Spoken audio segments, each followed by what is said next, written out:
वो उस फॉरेस्ट से अपने घर यानी ज्वांग किंगडम के मेपल फॉरेस्ट सिटी, जहां उसकी डाओ एकेडमी होती है, वहां रिटर्न आ जाता है और उसके पीठ पर एक लकड़ी का बॉक्स भी होता है।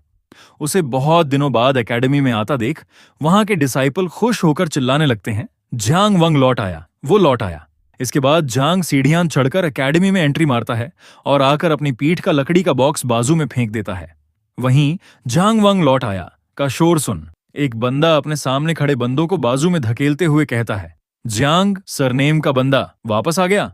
और जांग को देखकर खुशी से उसे अपनी बाहों में पकड़कर कहता है, सचमुच तुम ही हो कमीने, सबको लगा था तुम मर गए। तुमने हम भाइयों को बेकार में इतने दिनों तक टेंशन में रखा, धिक्कार है।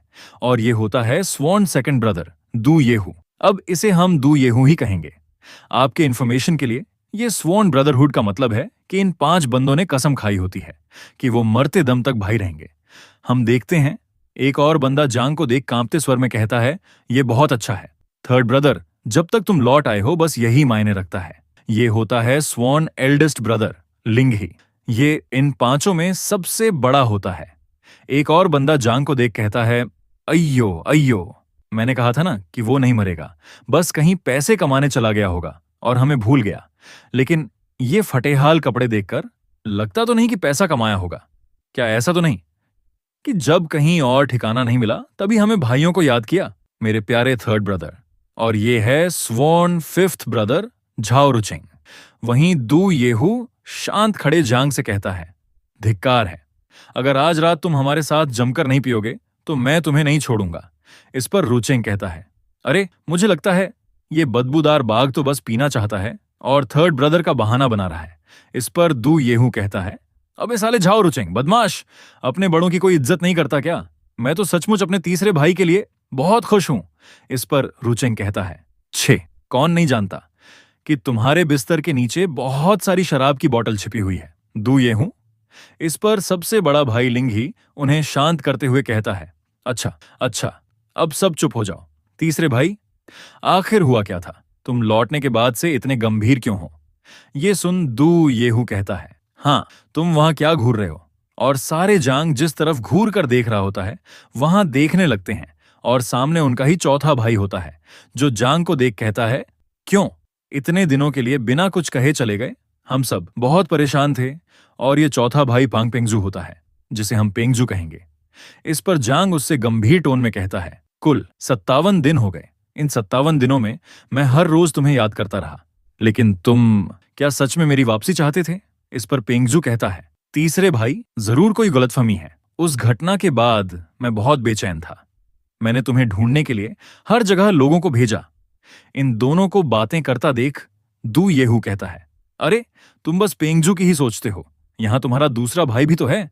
इस पर जांग कहता है, बिल्कुल, तुम सारे बिना मुझे ढूंढे आराम कैसे रह सकते हो?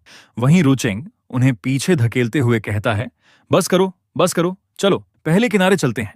फांग और जांग की बातें सुन आसपास के डिसाइपल बातें बनाने लगते हैं।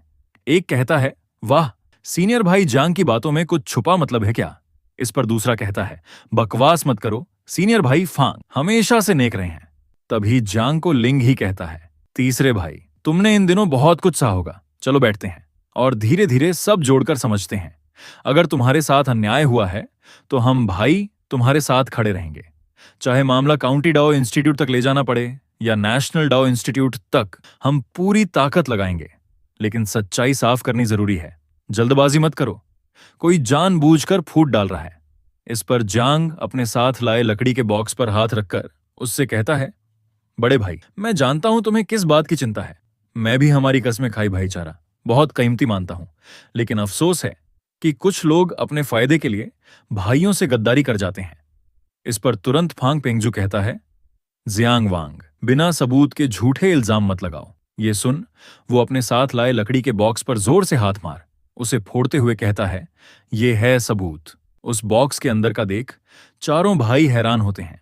हम उस बॉक्स के अंदर एक इंसान को देखते हैं और ये आदमी होता है फांग पेंगजू के फैमिली का सर्वेंट फांग डिके। इसके बाद जांग पेंगजू को बताने लगता है, उस दिन तुम्हारे ही घर के नौकर ने निमंत्रण दिया था कि तुमने मुझे मून व्यूइंग टावर पर दावत के लिए बुलाया है पश्चिमी पहाड़ पर डाकुओं का सफाया करने और डाओ इंस्टीट्यूट का मैरिडियन ओपनिंग पिल हासिल करने की खुशी में। जब मैं पहुंचा और तुम नहीं आए तो उसने मुझे पहले ही पीने पर जोर दिया, कहते हुए कि ये वो उम्दा शराब है जो तुमने खास तौर से भेजी है। किसे पता था कि शराब में जहर मिला है। ये सुन, पेंगजू फुल स्पीड से अपनी सोड निकालकर उस सर्वेंट के गले में घुसाते हुए कहता है, कमीने, फांग परिवार ने तुम्हें खाने को 2 रोटी दी, मकान दिया और तुमने कैसे डाकुओं से मिलकर नकली चिट्ठियां बनाकर मेरे तीसरे भाई को नुकसान पहुंचाया। और वो सर्वेंट उस अटैक से वहीं मर जाता है। फिर अपनी सोड उसकी गर्दन से निकालकर जांग से कहता है, ये नीच सर्वेंट शायद बचने के लिए झूठ बोल गया है ताकि हमारे बीच फूट डल जाए। तीसरे भाई, उसकी बातों पर यकीन मत करो। इस पर जांग कहता है, मुझे पता था तुम उसे मार दोगे, लेकिन कोई बात नहीं, उसने पहले ही पूरे कबूलनामे में ये सब तुमने करवाने के ऑर्डर दिए थे, ये लिखकर हस्ताक्षर कर दिए हैं। देखना चाहोगे? इस पर पेंगजू कहता है, तीसरे भाई, ये नकली है। पेंगजू और क्या करे कि तुम मुझ पर विश्वास करो। इस पर जांग कहता है, ये नफरत मिट नहीं सकती, इसका हल बस मौत है। इस पर पेंगजू कांपते हाथों से अपनी सोड उठाता है और कहता है, तीसरे भाई, क्या सचमुच हमें भाइयों को इस मुकाम तक आना पड़ेगा? इतनी झंझट की जरूरत नहीं। भले ही वो नीच सर्वेंट फैंग डिकाई ही तुम्हें नुकसान पहुंचाने वाला था, लेकिन परिवार का हेड होने के नाते जिम्मेदारी मेरी है। फिर उसके सामने झुककर रोते हुए अपनी तलवार उसके सामने कर कहता है, अगर तीसरे भाई का गुस्सा ऐसे ही नहीं थमता तो ये तलवार लो और मुझे मार दो। पेंगजू तुम्हें कभी दोष नहीं देगा, माफ करना। पेंगजू को ऐसा करता देख एक डिसाइपल कहता है, सीनियर भाई फांग, ऐसा मत करो। इस पर दूसरा कहता है, हम सब सीनियर भाई फांग के चरित्र पर यकीन करते हैं। इस पर जांग उसकी सोड को देख कहता है, इसकी कोई जरूरत नहीं। ये सुन, दू ये हूं थोड़ा रिलैक्स होते हुए कहता है, हां, तीसरे भाई, चौथे भाई, ये मामला। उसकी बात पूरी होती उससे पहले ही जांग अपनी सोड निकालते हुए कहता है, तुम्हारी सोड गंदी है, अगर मुझे तुम्हें मारना है तो मैं अपनी सोड से मारूंगा। जांग को अपनी सोड निकालता देख नीचे बैठे पेंगजू का रोना ही बंद हो जाता है और तभी जांग एक जोरदार स्लैश पेंगजू पर करता है। उस स्लैश को देख बाजू खड़े तीनों भाइयों की सांसें गले में ही अटक जाती हैं। इसी के साथ चैप्टर यहीं पर खत्म होता है और आगे आगे ये स्टोरी और भी मजेदार होने वाली है। इसके अगले चैप्टर के लिए इस चैनल को लाइक, शेयर और सब्सक्राइब करें। मिलते हैं अगली वीडियो।